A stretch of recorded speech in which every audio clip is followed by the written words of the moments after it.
दिल्ली आने से रोक दिया तो न्यूज 18 ने पीड़ित परिवार की मदद की। थैलेसीमिया ऐसी बीमारी है जिसमें मरीज को कुछ दिनों के अंतराल पर जिंदगी भर खून चढ़ाना पड़ता है। समय रहते खून नहीं चढ़ाने पर मरीज की मौत तक हो सकती है। दिल्ली नोएडा बॉर्डर पर न्यूज 18 की मुलाकात ऐसे ही एक पिता से हुई, जिसकी 10 महीने की बच्ची के खून चढ़ाने की तारीख बीत चुकी है। नोएडा से दिल्ली के कलावती सरन अस्पताल जाने के लिए निकले पवन को पुलिस ने दिल्ली जाने से रोक दिया। मदद की उम्मीद लेकर भटकता पवन मौके पर मौजूद न्यूज 18 की टीम के पास पहुंचा और अपनी परेशानी बताई। पुलिस ने ये कहा, नोएडा का परमिशन दिखाइए, आपके पास परमिशन नहीं है, आप वापस साइड में लगा के और निकल लो, ले जाओ। मैंने उन्होंने दिखाया, पेपर भी दिखाया, मगर उन्होंने पेपर मेरा देखा नहीं है, ऐसे ही मुझे इधर से भगा दिया। न्यूज 18 की टीम ने पवन के पास मौजूद अस्पताल की फाइल देखी और बच्ची की बिगड़ती हालत को देखकर पवन की मुलाकात मौके पर मौजूद पुलिस के अधिकारी से कराई।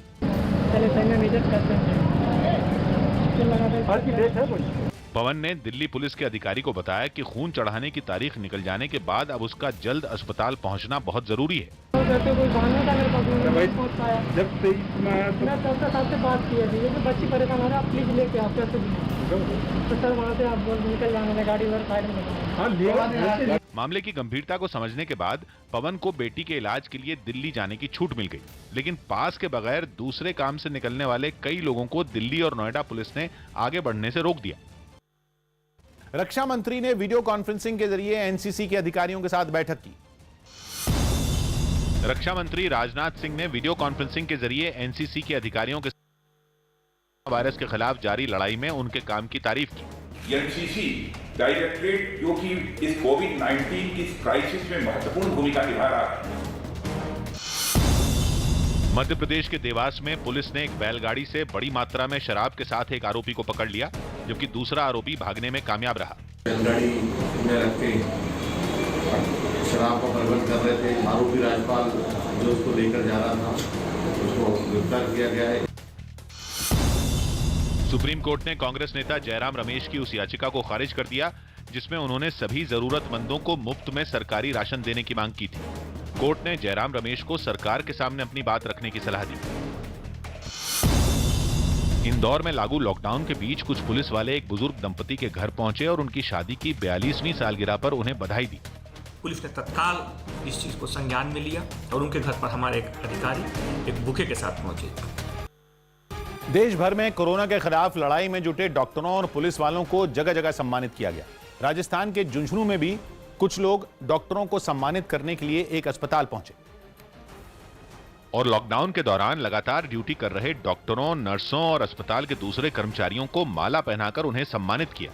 लोगों ने डॉक्टरों को पगड़ी पहनाई और उन पर फूलों की बारिश भी की। इतना ही नहीं, डॉक्टरों को सम्मानित करने के लिए एक ड्रोन की भी मदद ली गई, जिसके जरिए उन पर फूल बरसाए गए। परिवार की चिंताओं को छोड़ करके हम सबकी देखरेख में दिन रात ये लोग लगे हुए हैं, तो मैं इन सभी हमारे कोरोना योद्धाओं को सैल्यूट करता हूं। बिहार के गोपालगंज में कोरोना योद्धाओं को सम्मानित करने के लिए खुद डॉक्टर सड़क पर उतर आए।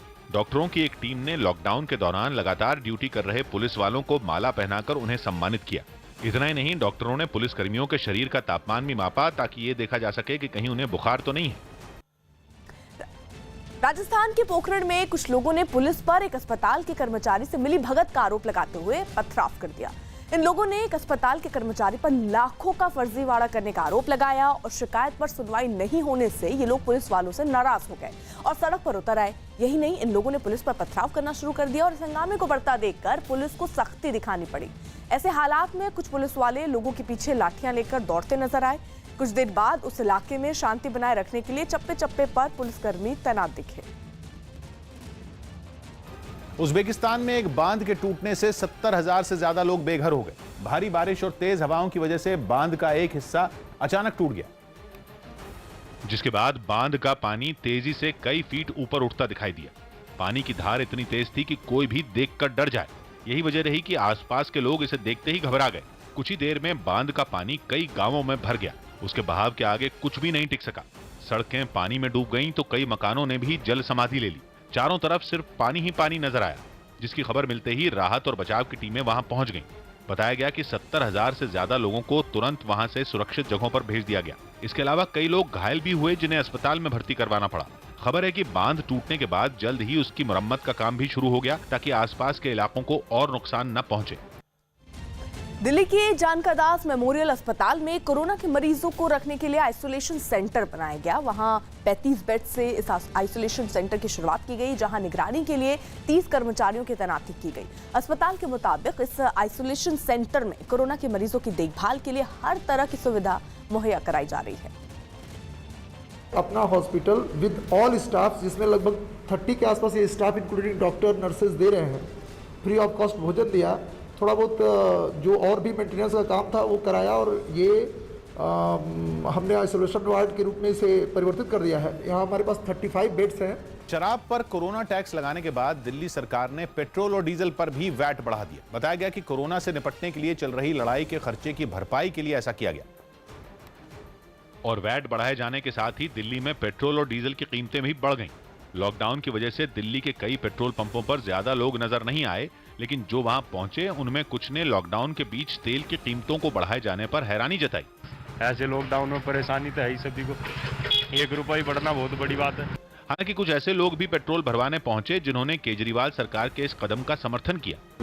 थोड़ा बहुत गवर्नमेंट को भी पैसे की जरूरत है, चल सकता है, इतना कोई दिक्कत नहीं है। दिल्ली सरकार ने बताया कि लॉकडाउन की वजह से उसे मिलने वाले टैक्स में भारी कमी आई है, जिस वजह से ये फैसला लिया गया। टैक्स बिल्कुल नहीं आ रहा है और डॉक्टरों की तनख्वाह देनी है, नर्सेज की तनख्वाह देनी है, कोरोना के ऊपर कितना खर्चा हो रहा है तो सारा करना है, तो इसलिए थोड़ा सा बढ़ाया गया है।